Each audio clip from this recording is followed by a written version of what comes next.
You're listening to Catching Wildfire, a podcast by the Public Safety Broadband Technology Association. Well, hello, and welcome to the Western Fire Chiefs podcast. We're excited to have you here today, and I could not be more pleased to have Dr. Neal Driscoll from University of California, San Diego with us. He is the father of the AlertCalifornia Wildfire camera system.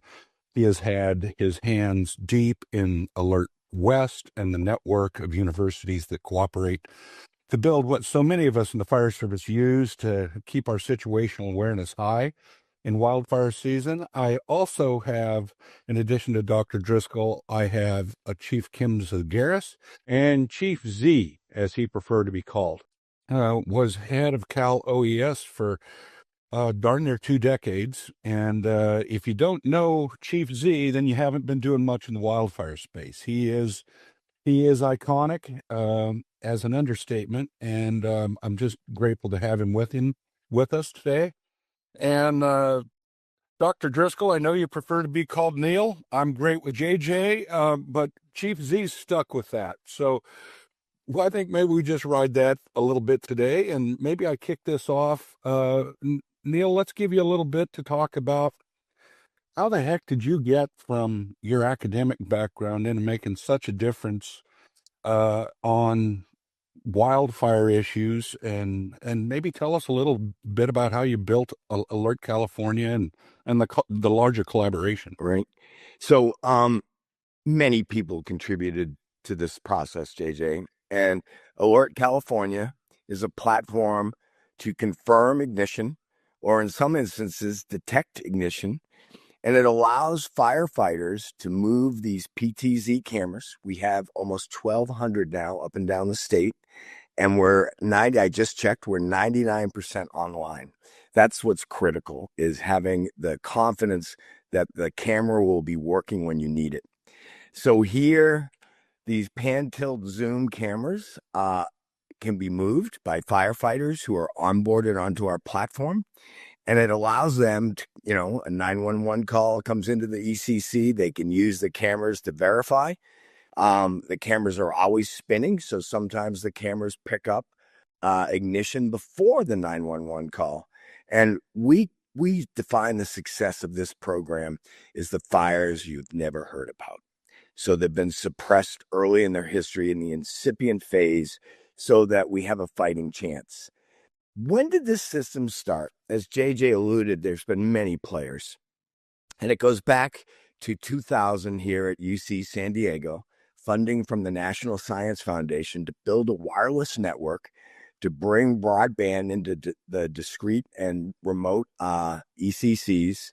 And it was actually used in the Cedar Fire in 2003, which at the time, around 270,000 acres. It was the largest wildfire in the history of California.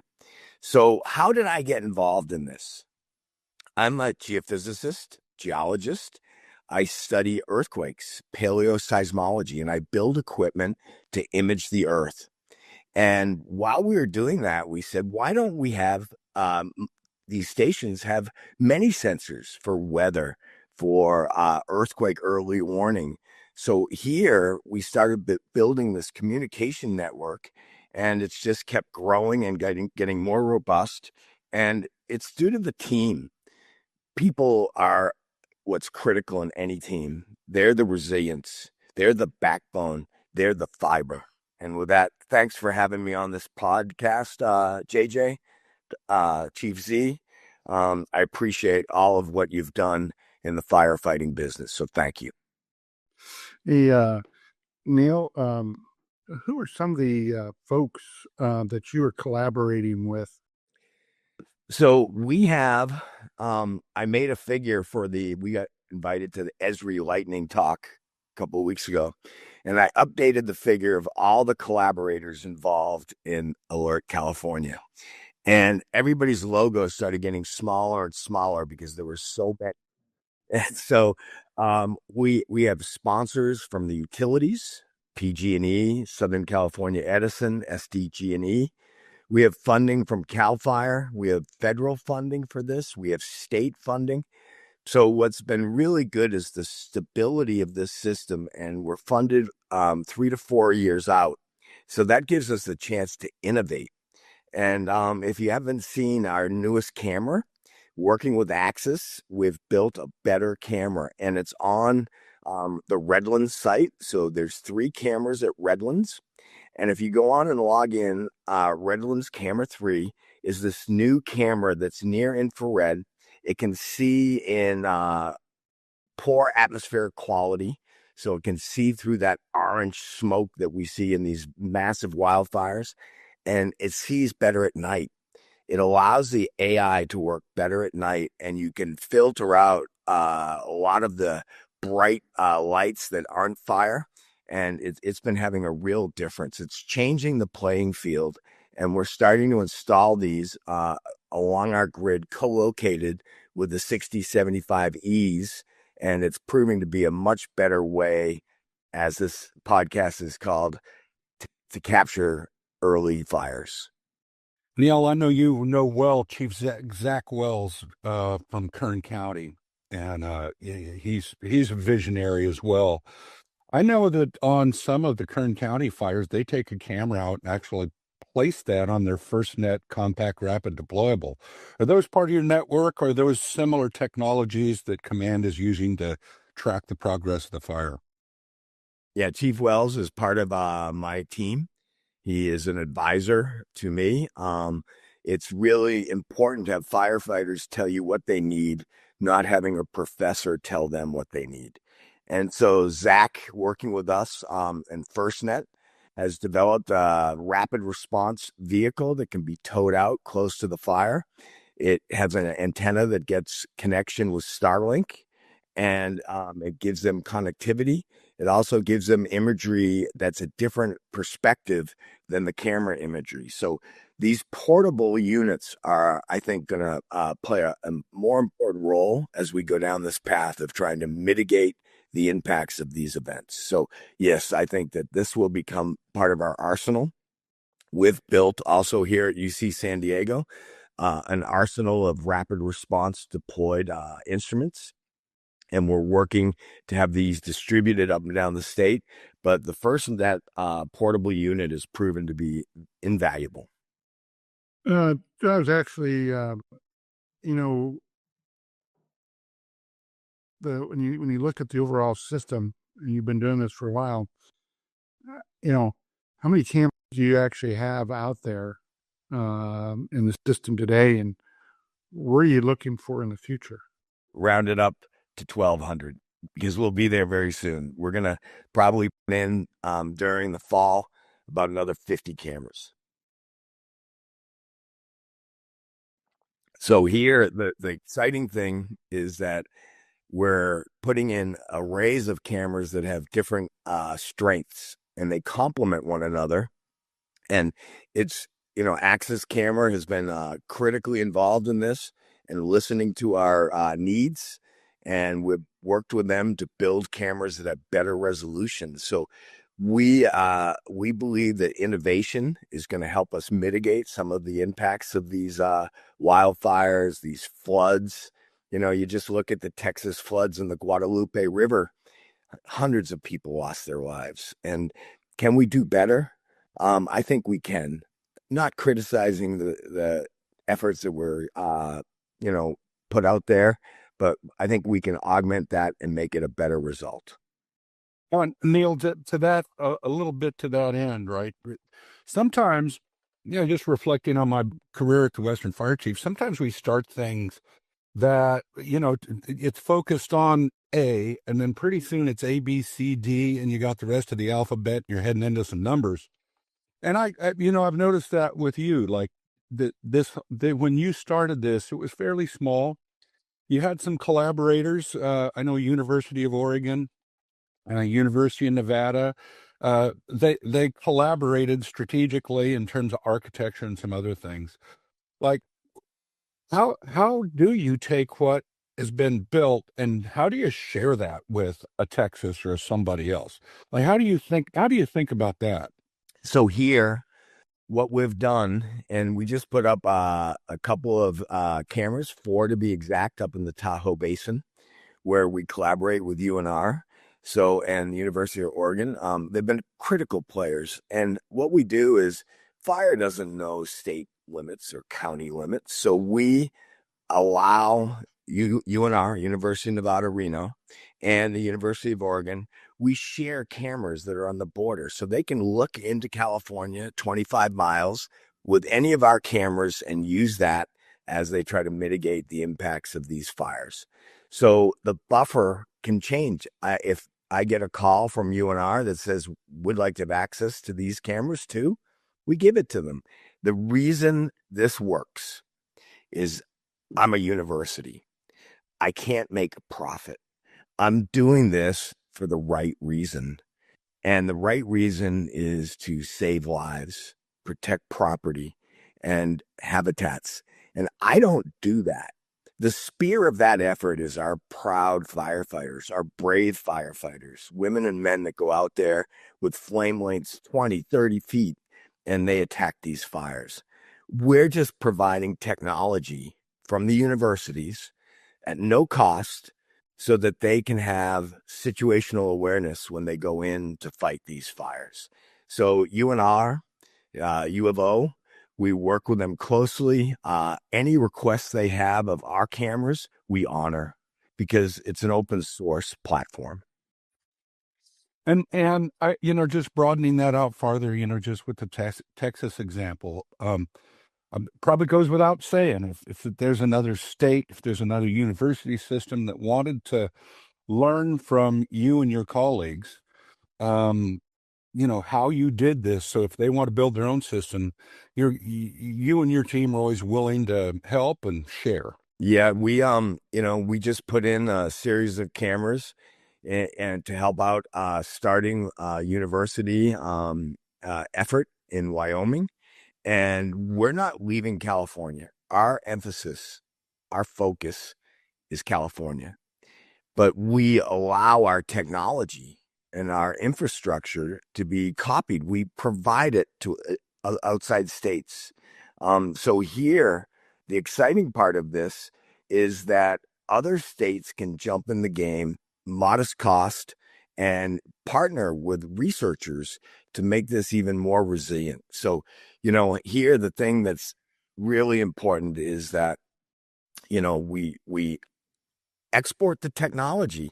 We're in discussions with the UN, with the Orange County chapter, and we want to get, countries that are less fortunate than ours to have access to some of these tools. So, when you look at it, JJ, when there's an event like the flooding in Guadalupe, the numbers are close to 200 fatalities.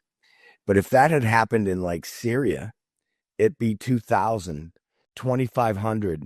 So these less fortunate countries, when there's a disaster, the death toll is orders of magnitude larger. And we need to stop that. We need to help them use this technology to advance warning systems, to advance how do we fight these fires in incipient phase. And so we're giving, and I know it sounds crazy, we're giving away the technology because this is so important, and extreme climate is not going away.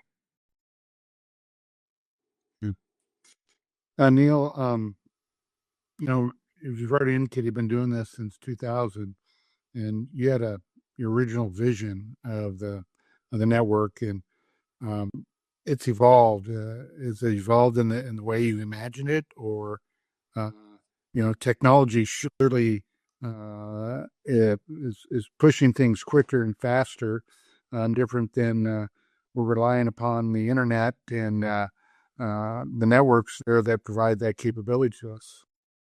So here, a couple of the big surprises for me was working with firefighters, firehouses, adopting the technology.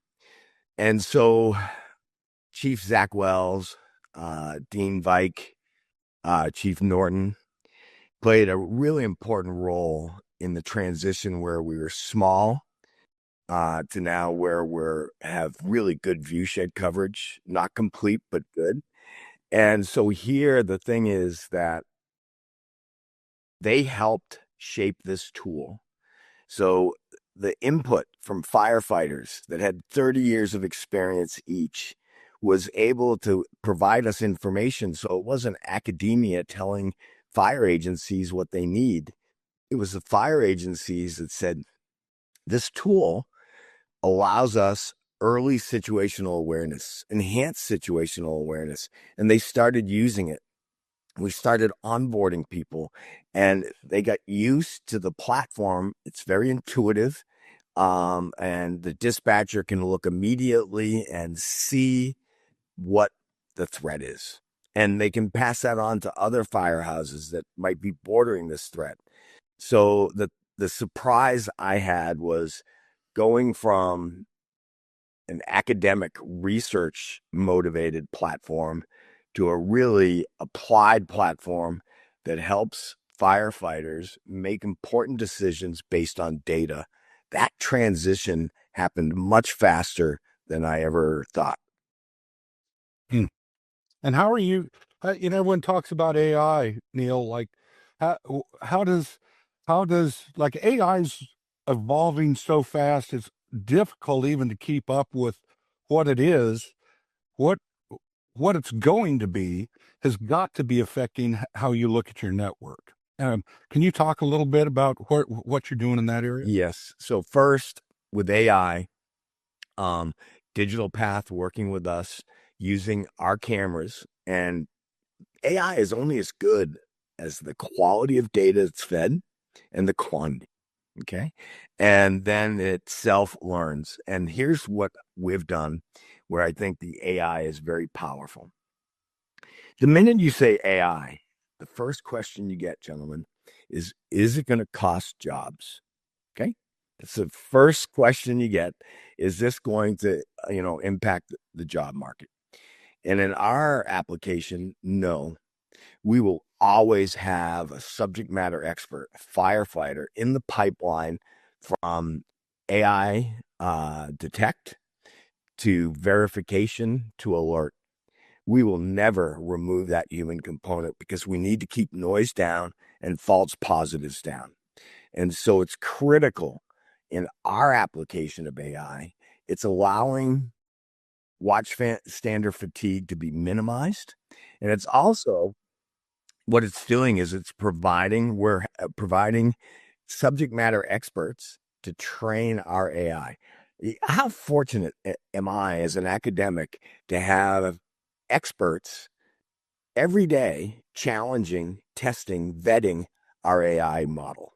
You couldn't ask for a better situation, and it's proven itself. We're able to beat 911 calls.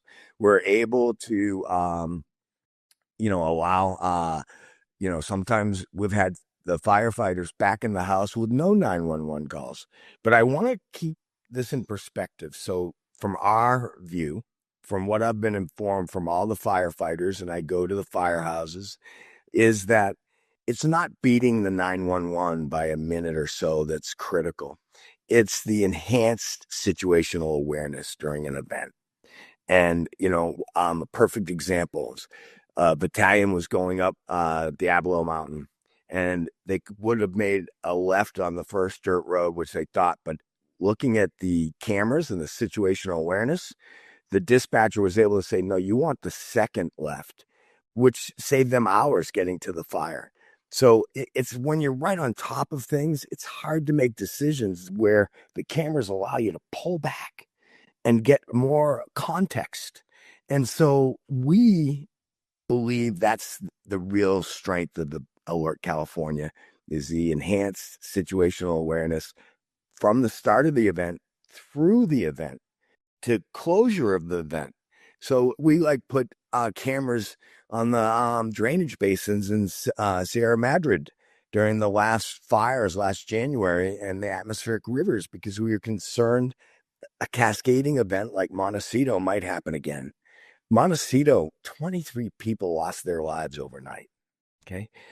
We can't have this happen. We have to be better prepared to egress, evacuate in situations where we can't keep the fire in control and then mop it up later. But we have to do better. You best a lot more than most folks out there. You had a hand in, really, helping getting the Alert West moving and modeling after Alert California. What really makes, just different than other folks that are out there in this business providing the service? Chief Z, it's easy. The data are open source. So we share the data, the technology, the software. We're trying to make a dent in the impact of wildfire and cascading disasters. And the way you do that is have everyone's strength come together. And we're trying to build a platform that is easily accessible. Our archive, we have people going in there all the time. We use the archive to train the AI. So, and we can run it backwards and forwards and keep getting it more robust.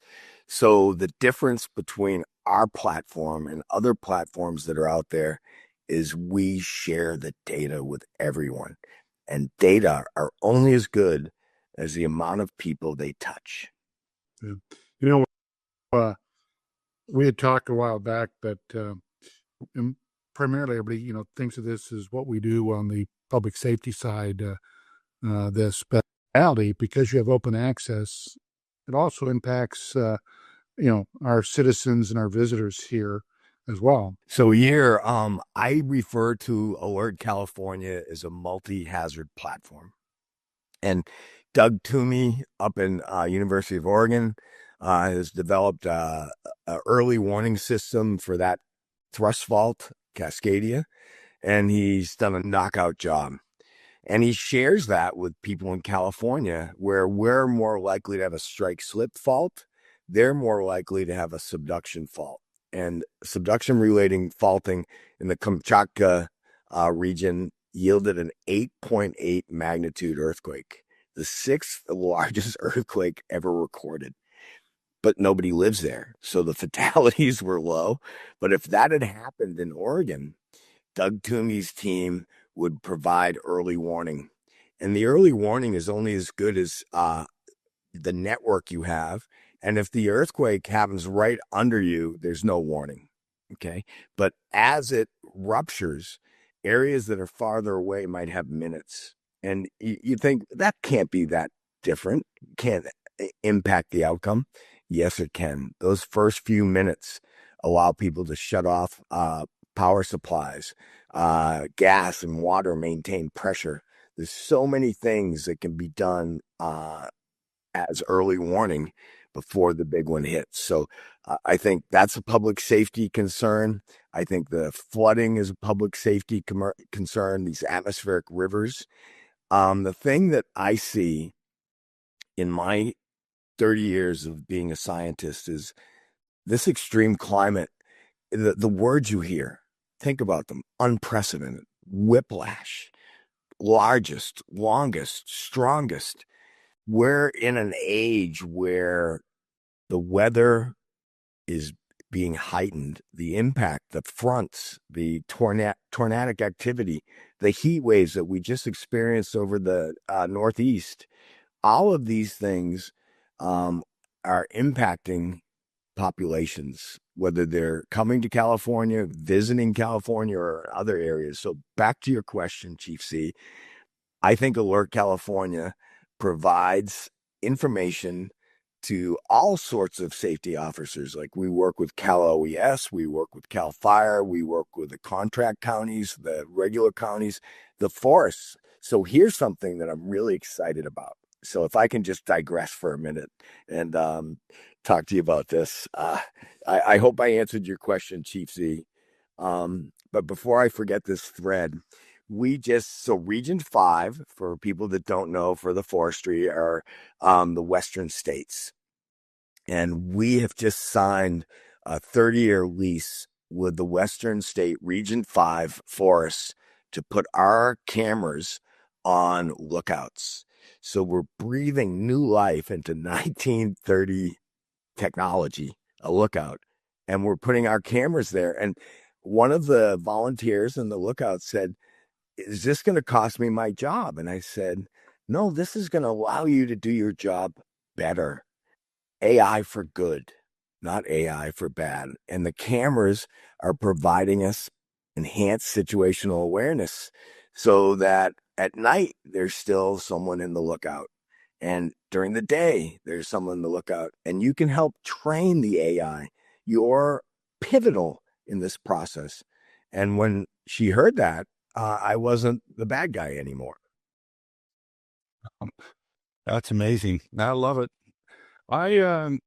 Neal, I think the last question I want to ask you is, what is it that you wish everyone in the fire service knew about Alert California? That you're concerned maybe they don't know. What would be your parting message to people that are hearing this for the first time? So here, great question, JJ. Here, I'm going to start with firefighters, and then I'm going to broaden the net to the public, if that's okay. So here, any firefighter can contact Alert California and gain access to move cameras in their region, or if they have a cogent argument outside their region. So the ECCs, the CAL FIRE, they share the cameras on their borders. They, look in and look out. So here, what I'd like to say is, if you're not using Alert California, please go on, sign in. We'll provide you password protected ability to move the cameras that are in your jurisdiction as well as outside, because the more eyes on the cameras, crowdsourcing makes them more important. Okay. The other thing is you don't even need to, so the firefighter can look, we show on the map when the cameras last moved. So the cameras are red when they've moved in the last minute. You can go and look because that takes an action by a firefighter to move the camera. So you can see what they're looking at. You can see when they move all the cameras and triangulate that there's something there. You can pull up maps of DPA, the direct protection areas. You can pull up maps of the topography of the digital elevation models, which feeds into our model of what cameras can actually see the fire. So one thing I'd like firefighters to know is the dream that we had years ago was I could drop a pin and I could immediately have the AI tell me what cameras can see that the potential ignition, can see it without obstruction. So it uses the digital elevation model. It uses the range of the camera. So I drop a pin where someone has informed us that there's a fire. 12 cameras light up. I don't have to know their name. I can just look and verify, is there smoke? Is it bent over? Is it black? So here, there's so many levels that you can interact with these data sets and with these camera systems. And to the public, you can employ these same strategies. Before a wildfire event or a hazard occurs, you should have platforms like we've collaborated and partnered with Esri. Our cameras are on the Living Atlas. You can go there and figure out where you live. Where's the fire? Where's the evacuation? Where's the, road closures? All of these information are available in one-stop shopping at Esri. And this goes back to Senator Dodd. Remember, he wanted to have this one-stop shopping that you could go in and grab all these data. The next time I see him, I'm going to tell him how proud I am that he stuck by this and made this happen. Okay. So, but people of the public need to do this when it's calm and practice and figure out, look at the perimeters from Virus and the aircraft and Cal OES now. Look at all of these data and where you live and where's the fire migrating? How fast is it migrating? You need to know this. And here's the thing. When you see your backy mountains on fire, you don't need Cal OES or Cal Fire and the sheriffs to tell you to evacuate. Evacuate, okay? And it's the reluctance of people to evacuate that causes a lot of extra hassle and loss of life. So if you think you're threatened, grab your valuables, grab your loved ones, and evacuate to a safe area. I can't emphasize this enough. And if I could do one anecdote here, JJ and Chief Z, during the Eaton fire, I was up skiing in June Mountain, and we saw it on the TV, and my son lives there right in Pasadena, Sierra Madre. And I said, Michael, it's time for you to leave. And he goes, what do you mean, Dad? There's no official evacuation. I said, could you step out your back door? And he did. And the whole mountain was on fire. And I can't say the words that came from his mouth on this podcast, but it was a pretty good string. I was proud of him. I've taught him well. And so here, he goes, I wouldn't have known. I'm there.